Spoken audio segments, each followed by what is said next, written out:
Racket સામે આવ્યું છે ત્યારે સરકારી બાલ શક્તિ આહાર મામલે કાર્યવાહી કરવામાં આવી છે તો 2 દિવસ બાદ મોડાસા રૂરલ પોલીસ મથકે એફઆઈઆર દાખલ કરવામાં આવી।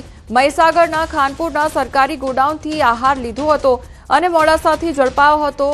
બાળભોગ 305 શંકાસ્પદ ઝડપાયેલ થેલીઓ મામલે કાર્યવાહી કરવામાં આવી છે તો સરકારી જથ્થો સગેવગે કરવાના ગુનામાં 4 સામે ફરિયાદ નોંધવામાં આવી છે। पिकअप चालक અને માલિક સામે ગુનો દાખલ કરવામાં આવ્યો છે તો મહીસાગર ગોડાઉનના જવાબદાર ઇસમ સામે ફરિયાદ કરવામાં આવી છે। બાલ શક્તિ અને સગર્ભા મહિલાઓના પોષણયુક્ત આહારનું બારોબારિયું થતું હતું તો વિના મૂલ્યે મળતા આહારને 3 ગણા ભાવમાં વેચવાની હિલચાલ પણ સામે આવી। તપાસની માંગ કરવામાં આવી છે। હિંમતનગરના કેટલાક ઇસમો દ્વારા હેરાફેરીનું રેકેટ ચાલતું હોવાની શંકા વ્યક્ત કરવામાં આવી છે। સંવાદદાતા હાર્દિક અમારી સાથે જોડાઈ ગયા છે। હાર્દિક, જે પોષણયુક્ત આહાર આપવામાં આવતો હોય છે સરકાર તરફથી તેનું બારોબાર વેચાણ થતું હોવાનો મામલો સામે આવ્યો છે, શું અપડેટ? ચોક્કસથી જે પ્રકારે અરવલ્લી જિલ્લામાં અગાઉ 2 દિવસ પહેલા એક સરકારી જથ્થો પકડવામાં આવ્યો છે જે બાળકો અને સગર્ભા મહિલાઓ માટે વિનામૂલ્યે સરકાર તરફથી મળતો હોય છે। એ જથ્થો મહીસાગર જિલ્લાથી મોડાસા જે વિસ્તાર છે ત્યાં પકડવામાં આવ્યો હતો જે છેલ્લા 2 દિવસથી જે જાણવાજોગ ફરિયાદના આધારે તપાસ કરવામાં આવી રહી હતી। આખરે એમાં એક એફઆઈઆર દાખલ કરવામાં આવી છે કે જેમાં જે ટેમ્પો ચાલક છે એ ચાલક, માલિક તેમજ મહીસાગર જે સરકારી ગોડાઉન આવેલું છે ત્યાં જવાબદાર વ્યક્તિ સામે ગુનો દાખલ કરવામાં આવ્યો છે અને જે વ્યક્તિએ મંગાવ્યો છે એના પર પણ ગુનો દાખલ કરવામાં આવ્યો છે। અંદાજિત લગભગ જે લાખો રૂપિયાની કિંમતનો 3000 કિલોનો જે આ મુદ્દા માલ છે એ ઝડપી પાડવામાં આવ્યો છે, પરંતુ તપાસ હવે શરૂ કરવામાં આવશે કે જે આખું રેકેટ છે એ રેકેટ કેવી રીતે ચાલતું હતું। લગભગ વિનામૂલ્યે સરકાર તરફથી મળતો જે આ મુદ્દામાલ છે એને ખાનગી રીતે વેચી દેવાનું આખું કૌભાંડ રેકેટ છે એનો પર્દાફાશ થવા જઈ રહ્યો છે। ટૂંક સમયમાં આનો ખુલાસો થઈ શકે છે, ખૂબ મોટો ખુલાસો થઈ શકે છે જે આ રેકેટ કેટલા સમયથી ચાલતું હતું, કારણ કે સરકારી ગોડાઉનમાંથી જે મુદ્દામાલ છે એને મહીસાગર જિલ્લામાંથી મોડાસાથી લઈને હિંમતનગર પ્રાંતિજ અમદાવાદ સુધી આ જે જથ્થો છે એ પહોંચાડવામાં આવતો હતો અને આખું રેકેટ છે જેને ખુલ્લું પાડવા માટે પોલીસ દ્વારા કડક કાર્યવાહી કરવામાં આવી છે। જી હાર્દિક, સમગ્ર માહિતી બદલ આપનો આભાર।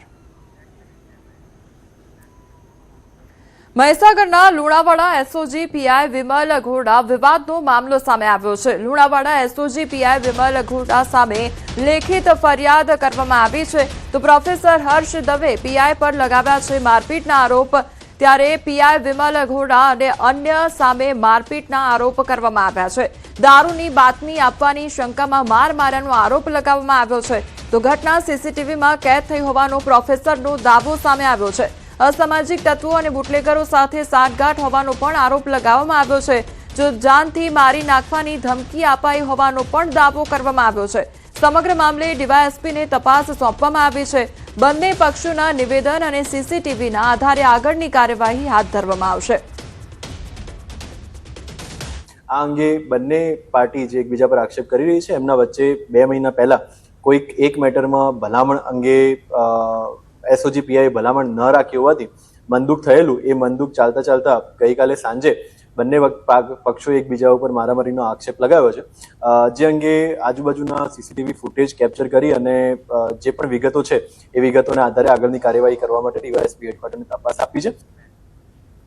અમદાવાદના શેલા વિસ્તારમાં ભવ્ય જૈન ઉપાશ્રયનું લોકાર્પણ કરવામાં આવ્યું છે। શહેરના શેલા વિસ્તારમાં નવનિર્મિત 5 માળના ભવ્ય નિત્ય શાંતિ ભવનનું ઉદ્ઘાટન મુખ્યમંત્રી ભૂપેન્દ્રભાઈ પટેલની પ્રેરક ઉપસ્થિતિમાં સંપન્ન થયું હતું।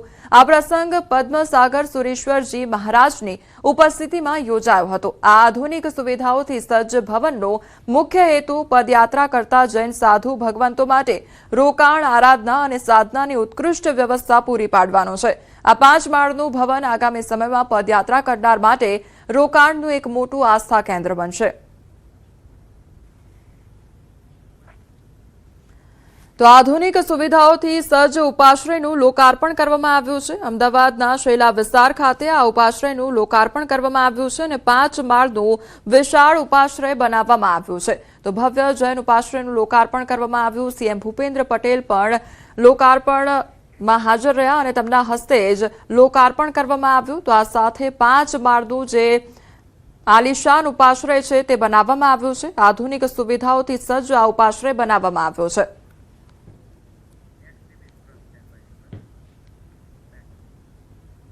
કતારમાં પેટ્રોલિયમ કંપનીમાં બ્લાસ્ટનો મામલો સામે આવ્યો છે। બ્લાસ્ટમાં મૃત્યુ પામેલ સનીનો મૃતદેહ મળી આવ્યો છે. સનીના ભાઈ દ્વારા મૃતદેહની ઓળખ કરવામાં આવી છે.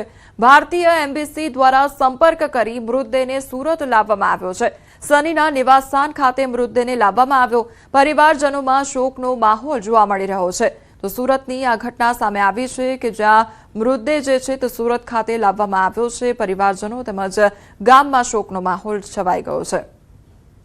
કતાર ખાતે પેટ્રોલિયમ કંપનીમાં બ્લાસ્ટ બાદ સુરતના ભીમપર વિસ્તારના યુવાનનો મૃતદેહ ગુમ થયો હતો. જોકે ન્યૂઝ 18 ગુજરાતીએ જે અહેવાલ પ્રસારિત કર્યો હતો, અહેવાલને બાદ સરકારમાં મદદની ગુહાર લગાવવામાં આવી હતી અને ન્યૂઝ 18 ગુજરાતીએ પોતાની સામાજિક જવાબદારી નિભાવી હતી. ત્યારે હવે 6 દિવસ બાદ સનીનો મૃતદેહ તેના વતન, તેના ઘરે પહોંચ્યો છે, જેને લઈને યુવાન છોકરો હોવાને લઈને ગામના લોકો મોટી સંખ્યામાં પહોંચ્યા છે. જોકે કહી શકાય કે ભારત સરકાર અને સુરત અને ગુજરાત સરકારની મદદથી યુવાનનો મૃતદેહ પહોંચે છે. ત્યારે તેનું ગામ હિપકે ચડ્યું છે, કારણ કે પરિવારમાં 2 દીકરા હતા. મોટો દીકરો રવિ પણ ત્યાં હતો, એટલે કે મોટો દીકરા સાથે નાના દીકરા સનીની મૃતદેહ પહોંચતા જ આખું ગામ એકત્ર થયું છે અને કહી શકાય કે થોડી જ વારમાં અહીંયાથી તેની અંતિમ યાત્રા કાઢવામાં આવશે. જોકે યુવાન પરિવારનો કમાઉ દીકરો હતો અને જે પ્રકારની આખી ઘટના હતી, સરકાર અને કહી શકાય એમ્બેસીની મદદથી સનીનો મૃતદેહ જ્યારે પહોંચ્યો છે ત્યારે ગામના લોકો એકત્ર થયા છે. ગામ આખું હિપકે ચડેલું